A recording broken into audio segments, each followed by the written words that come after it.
En este vídeo toca hablar de popper. Del popper como droga, me refiero. Y el popper es un inhalante, así que veamos esa pequeña intro que preparé para los inhalantes. Si ya habéis visto este trozo y no queréis verlo otra vez, pues solo tenéis que adelantar el vídeo 2 minutos exactos y nos ponemos con el popper. Cuando hablamos de drogas inhalantes, hay que tener en cuenta que las drogas inhalantes se respiran en lugar del oxígeno, en lugar del aire. Eso significa que a sus efectos siempre se suman también los efectos de la falta de oxígeno. Es decir, las drogas inhalantes siempre van a producir cierto mareo, cierta sensación de desvanecimiento, incluso cierta sensación de desrealización, no por sus propios efectos, sino por la falta de oxígeno en el cerebro. La humanidad básicamente siempre ha usado drogas inhalantes o de alguna forma ha inhalado para obtener estados alterados de conciencia. Hay quien piensa que ya hace 780.000 años nuestros antepasados en cuevas encendían hogueras para producir una falta de oxígeno y así poder colocarse. En la antigua Grecia parece ser que la gente se asomaba a los bordes de los volcanes para colocarse. Digo al parecer porque esto lo tengo en los apuntes del máster, recuerdo que lo dijo el profesor, que parecía que sabía bastante del tema, pero no he vuelto a encontrar referencias al respecto. Yo me inclino a creer que es cierto porque, bueno, teóricamente sería posible colocarse asomándose al borde de un volcán y respirando los gases del volcán. Y seguramente la humanidad es así. Si hay una forma teóricamente posible de colocarse, seguro que en algún momento alguien la ha llevado a la práctica. Cosas que tenemos la humanidad, así que me inclino por darle cierta credibilidad, pero eso, advertir que no tengo estudios que lo confirmen a mano. El caso es que, como veis, la simple falta de oxígeno en el cerebro pues ya produce ciertos efectos que alguien puede buscar para evadirse, para obtener un estado alterado de conciencia. Entonces, cuando hablamos de drogas inhalantes, pues hay que tener en cuenta siempre eso, los propios efectos de la droga inhalante en sí, más los efectos de la falta de oxígeno en el cerebro, aparecen sumados. Y bueno, esto puede producir además daños respiratorios, daños neurológicos, etc. Es un peligro también asociado a los inhalantes de forma casi intrínseca. Bien, vamos al grano. ¿Qué es el popper? Nitrito de amilo. Normalmente. Puede haber otros nitritos, sustancias de la misma familia, que también se engloban en la categoría de popper. Pero como son muy parecidos entre sí, para no complicarnos voy a hablar del nitrito de amilo generalizando a todos los tipos de popper y después en la parte final del vídeo pues ya comento un poco las diferencias entre distintos nitritos, ¿vale? Creo que será más sencillo así y no da lugar a confusiones porque eso, son tan parecidos que lo que se diga sobre el nitrito de amilo pues también sirve para otros nitritos básicamente. El químico Antoine Jerome Ballard lo descubrió en 1844. Notó que el nitrito de amilo relajaba la musculatura lisa y que se dilataban las arterias. Así que empezó a ser usado para tratar la angina de pecho. Hoy en día, que hay sustancias mucho más eficaces para tratar la angina de pecho, y desde hace 50 años también, pues el nitrito de amilo es más conocido como droga recreativa, vendido bajo el nombre de popper, que como medicamento para la angina de pecho. En algunos lados sí que se sigue usando nitrito de amilo para la angina de pecho, pero no es muy frecuente. Y curiosamente también se puede usar al parecer para paliar algunos síntomas del envenenamiento por cianuro. No preguntéis por qué, yo soy un humilde psicólogo especializado en drogas y las cosas que no tienen que ver con efectos psicoactivos se me escapan un poquito, pero al parecer sirve para tratar el envenenamiento por cianuro. Lo más curioso es que parece ser que el popper no funciona como otras drogas. La inmensa mayoría de drogas, tal y como expliqué en el vídeo de qué son las drogas, pues actúan reemplazando a un neurotransmisor o siendo simplemente un neurotransmisor que hace que se produzcan ciertas señales en el cerebro, ¿no? La explicación era muy rapidita, así que puedo poner esos segundos del vídeo ahora. Yo intentaría imaginarme un neurotransmisor cualquiera como una pieza de un puzzle, ¿no? O sea, una neurona se encarga de decirnos que tenemos que descansar. Y otra neurona es la que se va a encargar de que descansemos. Entonces, para que la neurona que dice que debemos descansar transmita esa información a la neurona que hace que descansemos, pues se dispara un neurotransmisor, ¿no? Una molécula que va por nuestro cerebro, imaginémosla como una pieza de puzzle que luego encaja ahí, en esa otra neurona, y así es como transmite una instrucción concreta. Las drogas son sustancias que, por azar, por su pura estructura química, se parecen mucho a los neurotransmisores. ¿Vale? Entonces podemos imaginarnos las drogas como una pieza del puzzle parecida. No igual, pero encaja en el mismo hueco y puede engañar a nuestro cerebro, que es de lo que se trata. Entonces, tú te tomas una droga y tu cerebro confunde esa pieza de puzzle con el neurotransmisor, ¿no? Lo confunde con una instrucción, con la instrucción de que descanses, de que te relajes. Y realmente tu cerebro no está dando esa instrucción, pero es lo que cree porque la droga es algo parecido al neurotransmisor que daría esa orden. Así que eso, tenemos una sustancia que reemplaza a un neurotransmisor que se hace pasar por él para hacer que nuestro cerebro haga cosas que solo haría en otro tipo de situación.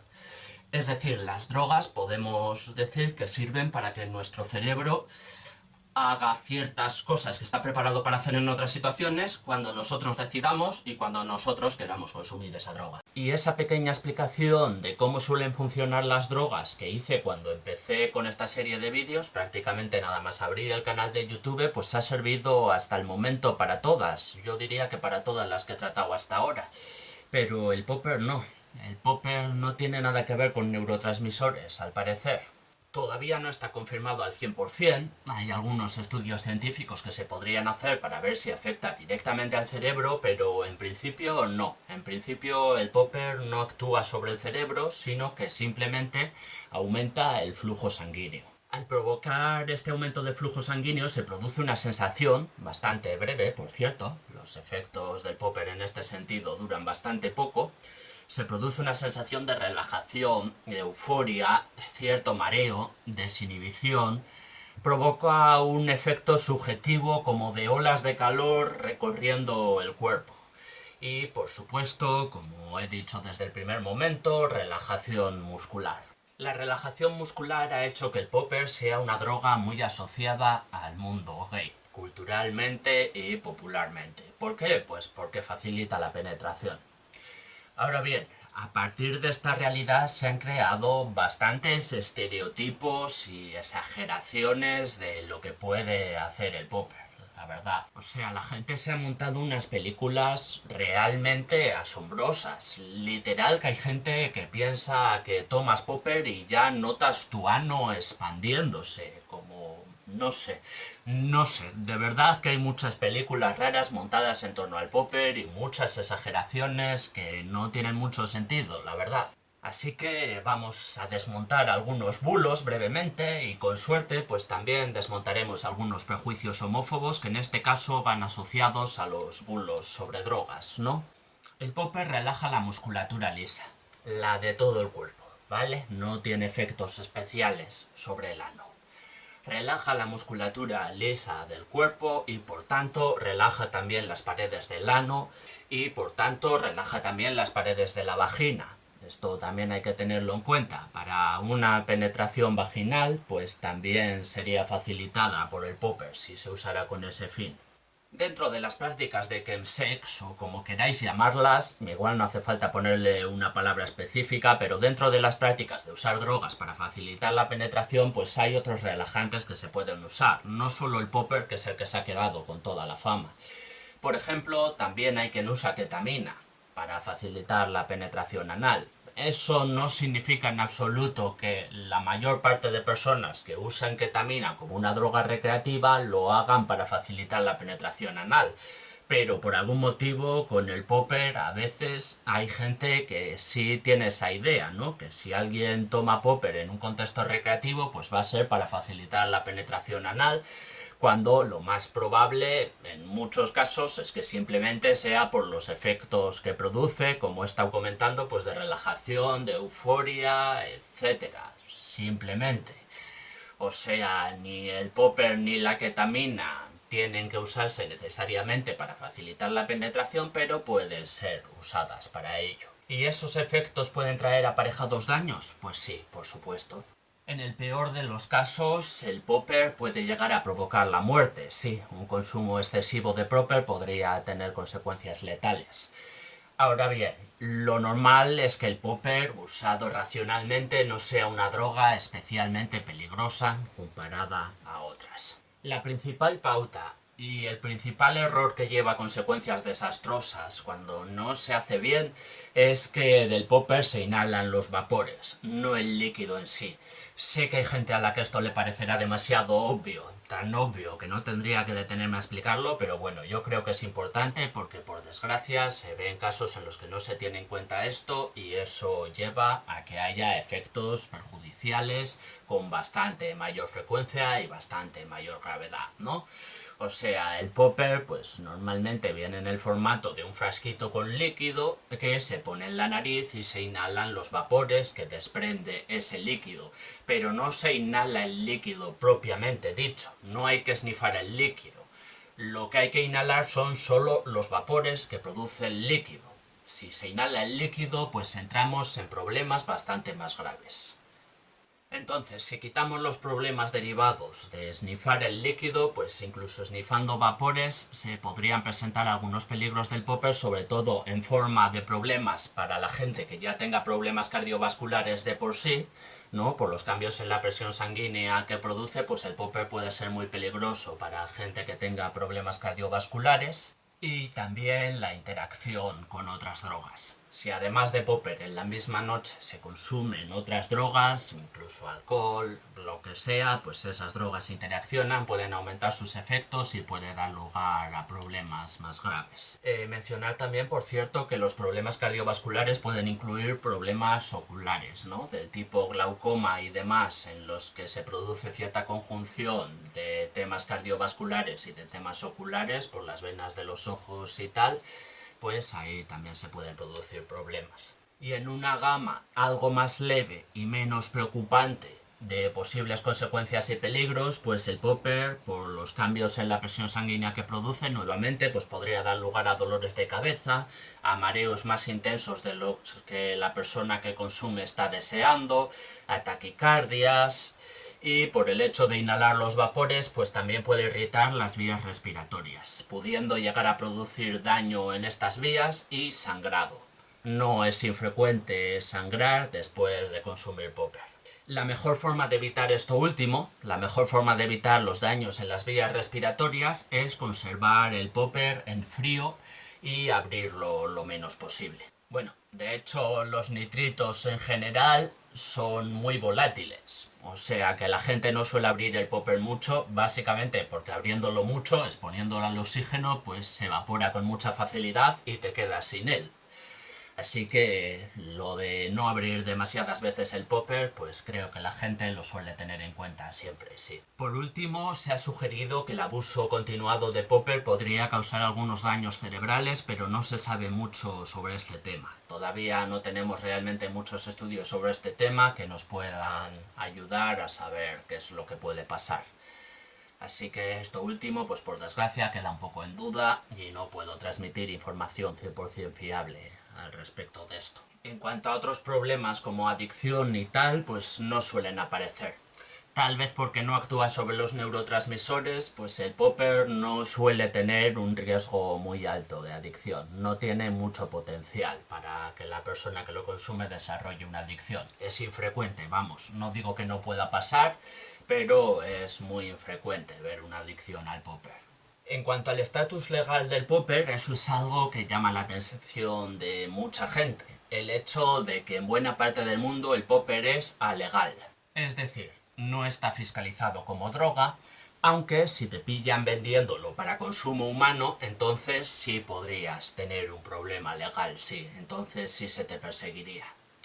Pero por este motivo, porque es alegal y solo sería ilegal si se vendiera explícitamente para consumo humano, pues hay algunas fuentes, algunos vendedores que lo venden bajo algún tipo de subterfugio. Es decir, lo venden, por ejemplo, como si fuera un ambientador o como si fuera un producto de limpieza. De esta forma, pues no está demasiado perseguido y la gente no se enfrenta a consecuencias legales normalmente. Por supuesto, Este hecho, el hecho de que sea legal y haya empresas que lo puedan vender siempre que no digan que es para consumo humano, pues hace que el popper suela venir en formatos y de envases profesionales, ¿no? O sea, esto no es como una droga ilegal que te la vende el camello en un pollo que es un cacho de bolsa con un alambre, pues no. El popper suele venir envasado profesionalmente y hay incluso marcas que forman un mercado que compite entre sí. Marcas como TNT, RAS, etcétera. Pues eso, por el estatus legal del popper se puede vender así envasado y puede haber marcas y todo ese rollo. Eso también pues es algo que la gente tiene en cuenta al comprarlo y que afecta a la variedad de popper que hay en el mercado, ¿no? A la variedad de marcas y a la variedad de productos de popper que se pueden encontrar. También a la seguridad, por supuesto. Aunque no esté pensado para consumo humano y no se tenga esas normas, pues por lo menos si compras popper a una empresa legal, sabes que lo que te están vendiendo es lo que la etiqueta dice que te están vendiendo, porque eso sí están obligados a respetar. Entonces, en ese sentido, pues el mercado legal de popper se puede decir que tiene algunas ventajas de cara a reducir daños frente a los que tendrían las drogas ilegales. Y esto vendría a ser lo básico. Ahora, ya que hablamos de variedades de popper, pues veamos también un poco los nitritos más populares, aparte del nitrito de amilo, por compararlos entre sí. El nitrito de amilo probablemente sería el más eficaz como vasodilatador y también como relajante muscular. El nitrito de propilo, que también se vende mucho, es quizá ligeramente más suave que el nitrito de amilo. La gente suele destacar más sus efectos eufóricos y además su olor es menos intenso, lo que viene bien porque el popper no suele oler muy bien, que digamos, la verdad. Esta clase de sustancias no se caracterizan por un olor que la gente suele encontrar agradable.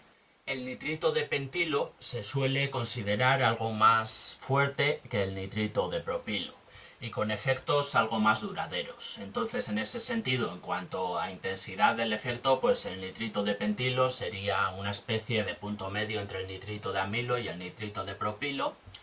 Y además es un poco menos volátil. El nitrito de pentilo es un poco menos volátil que los otros dos, así que tarda más en evaporarse. Y esto vendría a ser. Como veis, hay distintos tipos de popper, aunque vienen a ser bastante parecidos, tienen unas pocas diferencias sutiles, pero eso vendría a ser. En el próximo vídeo de Entendiendo las drogas, pues trataré el último grupo de drogas inhalantes que quiero tratar, que van a ser los inhalantes industriales, que son los más chungos, los que más daño hacen y los que peor vistos están. Pero bueno, creo que dar información sobre ellos puede ayudar, al menos para entender un poco mejor la situación. Mientras tanto, mientras llega el vídeo de inhalantes industriales, pues podéis ver otros muchos vídeos de mi canal, que hay vídeos sobre muchos temas muy variados. Podéis ver algunos de estos vídeos si queréis, y si no queréis, pues nada, claro, haced lo que queráis.